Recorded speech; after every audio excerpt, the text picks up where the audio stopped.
6 de la mañana, 44 minutos. Bueno, se lo planteamos bien temprano porque el tema del día, sin duda, ha sido la presentación de este proyecto de reformas a la Caja del Seguro Social. Y les adelantaba que vamos a tener ya algunas reacciones. Voy a darle la bienvenida a nuestro primer invitado, don Rubén Castillo, abogado, expresidente del Consejo Nacional de Empresa Privada y que ha sido designado por el CONEP esta mañana para acompañarnos a conocer las reacciones del Consejo ante esta propuesta que han presentado ayer ante la Asamblea Nacional. El CONEP formó parte también de estas mesas de trabajo donde presentaron sus propuestas y sí quisiera saber cómo reaccionan ustedes ante este documento que ha sido presentado ayer en la Asamblea Nacional. Bienvenido. Gracias, Castalia, gracias. Mira, nosotros estamos en un proceso de evaluación de un documento que es extenso y que no solamente se refiere al tema del IBM. Tenemos que plantear lo siguiente: hay que aceptar que por primera vez en muchos años una gestión gubernamental le pone atención a un tema tan sensible como el seguro social, sin lugar a dudas. Este documento vemos que tiene matices diferentes a lo que presentó, por ejemplo, la empresa privada y sin lugar a dudas a lo que presentaron los sectores de trabajadores. Por ejemplo, hay un aumento de las edades de jubilación. Eso no estaba considerado en el documento que presentó CONEP. También aparece un aumento del porcentaje de lo que paga el empleador en relación con la parte que corresponde a IBM. Hay una matriz de financiación que habría que analizar cuál va a ser el comportamiento de la actividad económica para que esa matriz de verdad sea sostenible en el tiempo. Nosotros estamos haciendo el análisis económico de las consecuencias de lo que ha planteado el gobierno para dar una opinión sobre el tema del proyecto de ley. Cuando escuchamos ayer la presentación del documento y recibimos algunas explicaciones previas, sí decíamos, bueno, pareciera ser un híbrido de lo que presentaron los gremios y trabajadores y lo que presentaron. ¿Realmente hay en la propuesta elementos que ustedes presentaron en esa mesa? Sí hay elementos de todos los sectores. Yo creo que lo que se hizo fue una convergencia de algunas cosas y otras cosas aparecen en el documento que no estaban consideradas según nuestro punto de vista. Yo creo que es un punto de partida para resolver el problema. Nosotros vamos a hacer los análisis técnicos de cuáles son las consecuencias económicas de este proyecto de ley. Debo decir lo siguiente: Panamá tiene una crisis de empleo, esa es una realidad y esa es una herramienta para resolver el tema de la Caja del Seguro Social. Sí, tenemos que obsesionarnos con buscar empleo, atraer inversiones y que haya empleo formal. Correcto. Porque también tenemos mucha informalidad. Vemos que el proyecto está facilitando en alguna medida la inscripción de las personas en el Seguro Social, cosa que es muy importante. Estamos de acuerdo en la lucha contra la evasión, eso qué duda cabe, es un principio moral que debemos aceptar los panameños y cumplir con nuestras obligaciones. Creo que es fundamental que la Caja se fortalezca inclusive en su estructura de gobernanza. Ok. Yo decía más temprano, no nos gusta escuchar la palabra paramétricas, pero al final lo que se termina planteando son fórmulas que representan sacrificios para varios sectores. Aumento en el 3% de esa cuota obrero patronal por parte de los empleadores.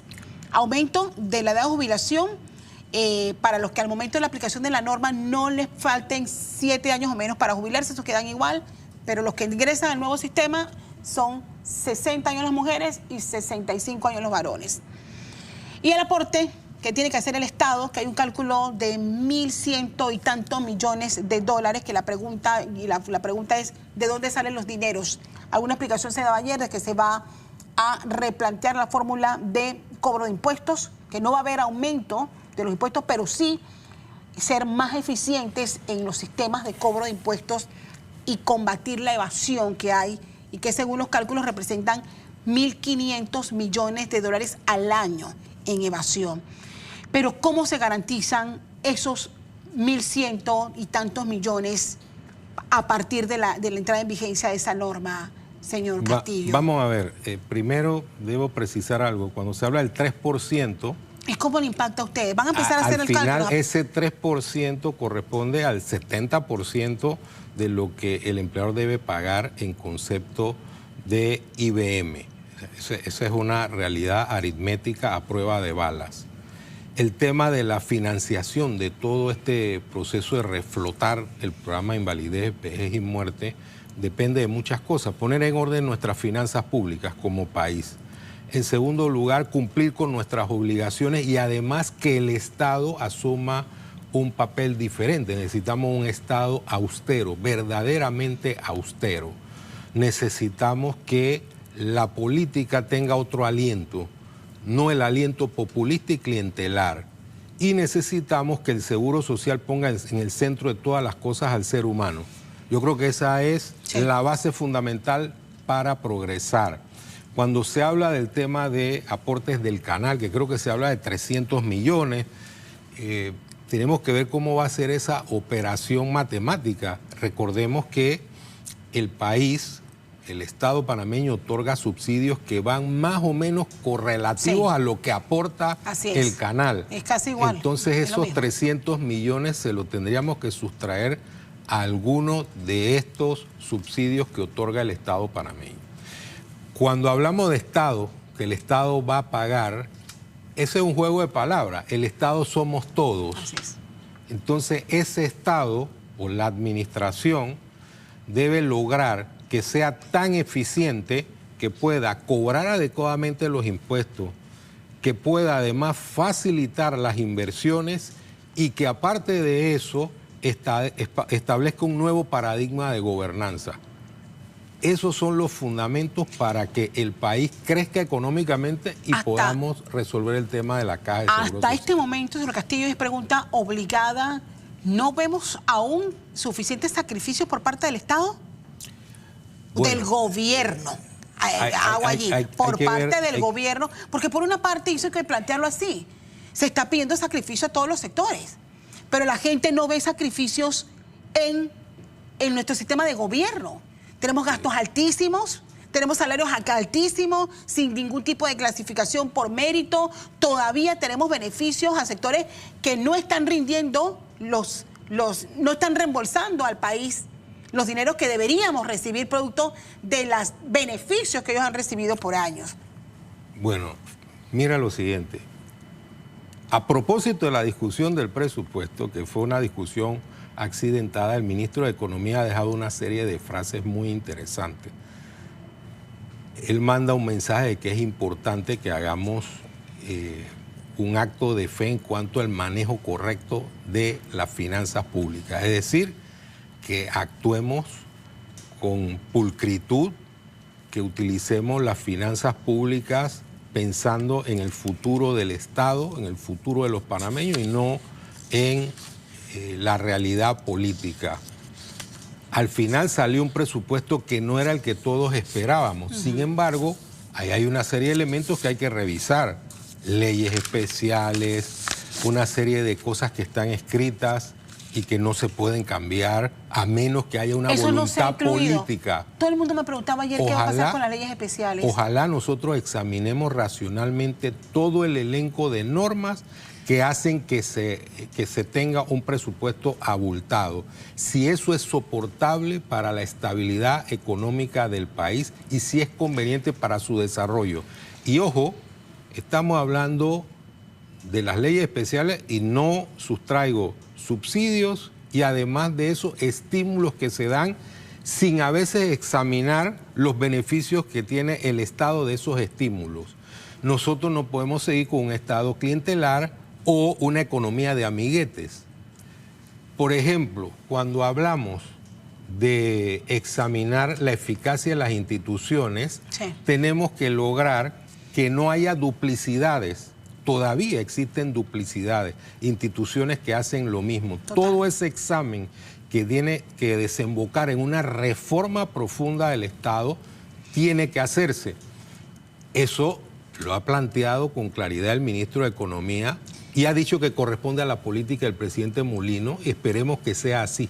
Eso debe ser el tercer paso, porque, bueno, con respecto a las reformas que necesita el país, yo voy a retomar las palabras del presidente, porque apenas estamos empezando esto. El presidente se ha comprometido a que se va a presentar reformas a la Constitución donde se va a elaborar el tamaño del gobierno que realmente nosotros necesitamos. Eso en la lista de prioridades, no sé ahora con la llegada de este gran tema cómo va a quedar, pero lo que usted me está planteando es que eso también es necesario.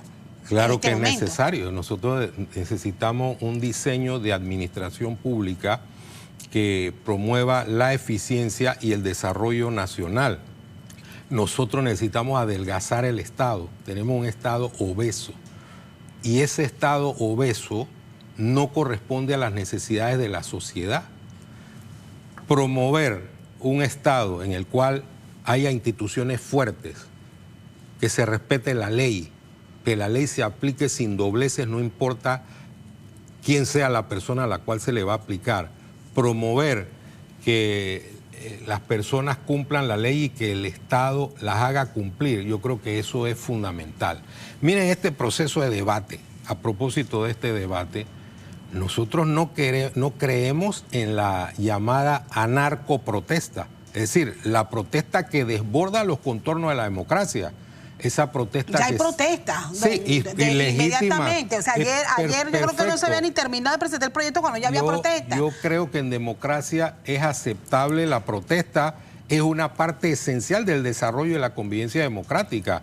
Me sorprende que las protestas se den sin que se hayan leído el documento, porque uno reacciona de manera informada. Queremos protestas dentro de los contornos de la democracia. Sí. Pero si lo que se pretende es nuevamente regresar a las imágenes de octubre del 2023, yo creo que eso no contribuye al debate democrático. Para nada. Queremos un debate racional de este tema que es fundamental. Bien, voy a ir a la parte que a ustedes les compete como empresarios. ¿Cómo ven ustedes esa propuesta del 3% de aumento? ¿Cómo impacta?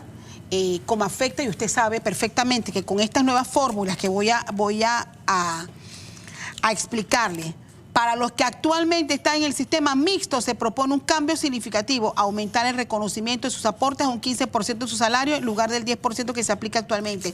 Y se presenta también un modelo de ahorro individual dentro de esa nueva fórmula.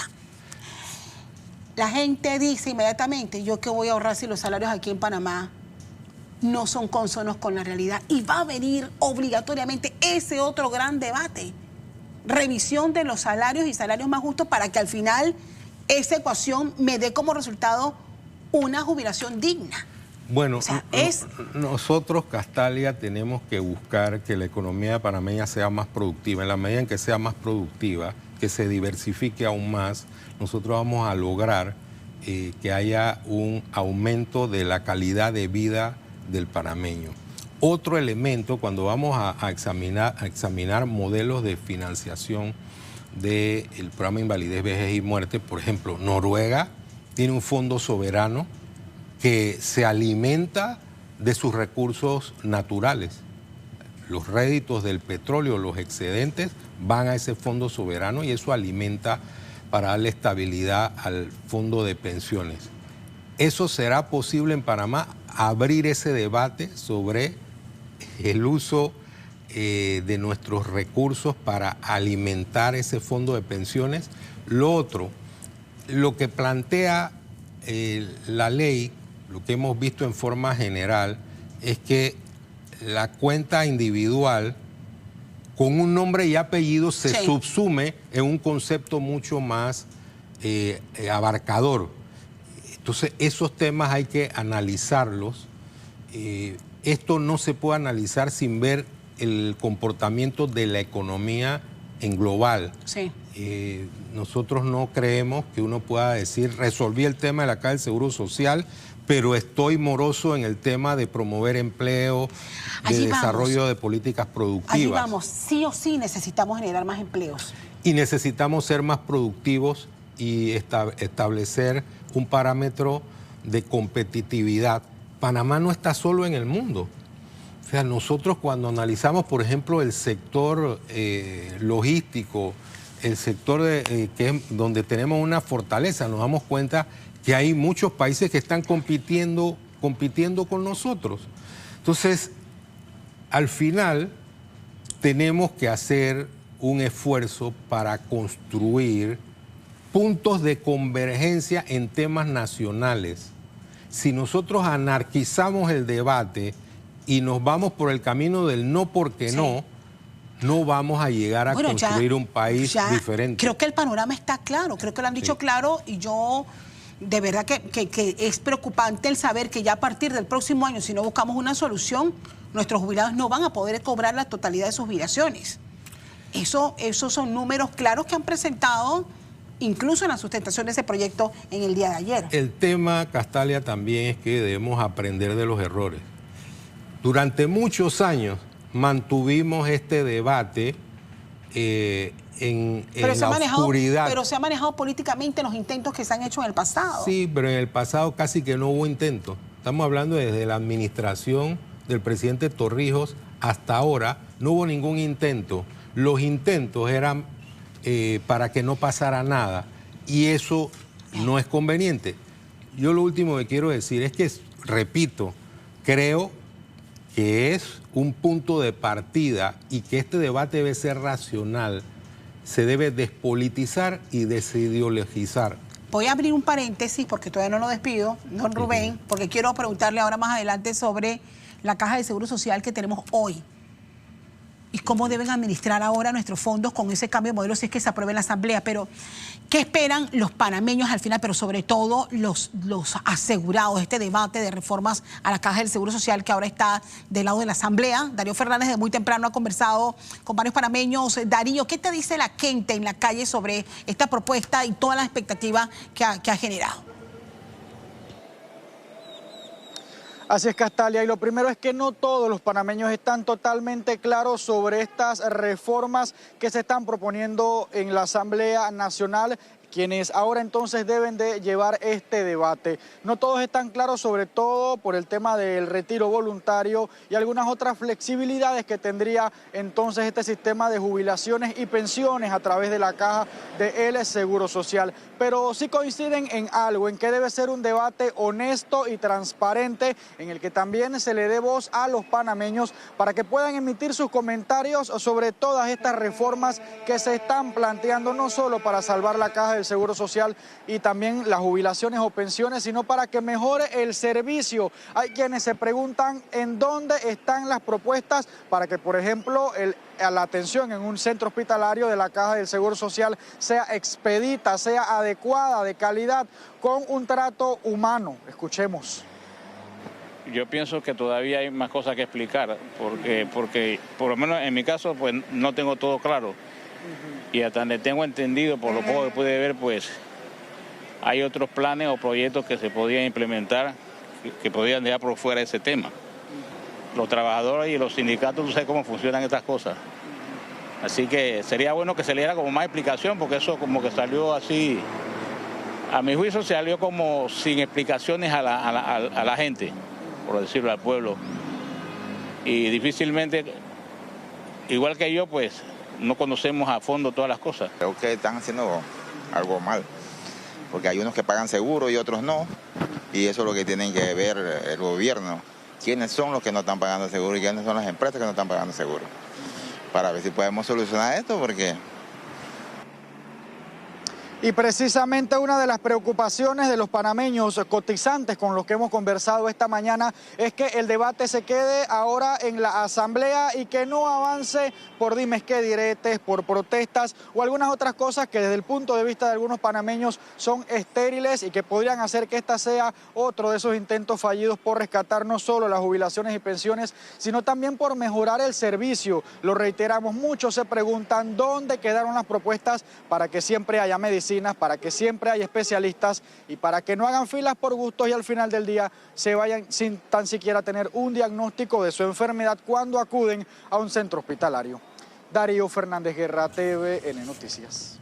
Bueno, y te cuento, Darío, que sí está incluido, pero como el tema de las pensiones y jubilaciones es lo que más apremia y lo que más ruido causa, pues se ha quedado como allí con poca explicación cómo va a mejorar el sistema de prestaciones. Eso lo tiene que aclarar también el gobierno a través de sus voceros.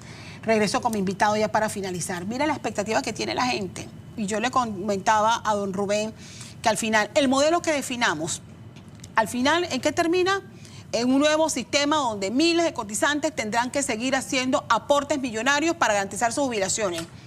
Pero la gran pregunta, ¿con el mismo modelo administrativo de la Caja del Seguro Social? O sea, ¿qué debemos esperar nosotros ahora de la Caja del Seguro Social? ¿Y qué garantiza que el señor Dino Mon no quede secuestrado por una junta directiva que al final es el que tiene realmente el poder sobre encima de cualquier director que llegue a la Caja del Seguro Social y que son responsables del grado de crisis que nosotros hemos llegado en esta institución? Bueno, específicamente el nuevo director, yo tengo un gran concepto del nuevo director, sus capacidades para administrar y de conocimiento de la realidad del sistema de seguridad social. Yo creo que hasta ahora está demostrando la determinación necesaria para llevar adelante un proyecto de ley y ponerlo bajo la lupa de la sociedad. Eso definitivamente es importante. La administración de la Caja de Seguro Social tiene que cambiar sustancialmente. Es una administración anquilosada, una administración que no pone la mirada de todos sus esfuerzos en las necesidades de los asegurados. Y mira algo, yo creo que hay un planteamiento que no está dentro de este debate de invalidez, vejez y muerte, que es el planteamiento de integrar los sistemas, porque nosotros tenemos que mejorar sustancialmente las prestaciones de salud. Y eso es una asignatura pendiente que la gente demanda. Y yo creo que eso es algo importante para que la gente logre una calidad de vida mejor. Otro tema es que resolver el tema de la Caja de Seguro Social significa que el país al final tiene que ser mucho más productivo y más eficiente. No podemos tener a la Caja de Seguro Social como una isla. El país debe ser más productivo, más eficiente y más competitivo. Eso producirá empleo y eso fortalecerá la actividad económica de la Caja de Seguro Social. Me quedo con ese mensaje y agradezco muchísimo. Rubén Castillo, el expresidente del Consejo Nacional de la Empresa Privada. Él ha sido designado vocero por el Consejo Nacional de la Empresa Privada para compartir con nosotros sus impresiones al darse a conocer ayer este proyecto de ley presentado en la Asamblea. Y bueno, corresponde, como usted bien lo ha dicho, revisarlo minuciosamente y dar seguimiento a ese debate que apenas empieza en la Asamblea Nacional. Gracias por acompañarnos, Rubén. Gracias. Buen día.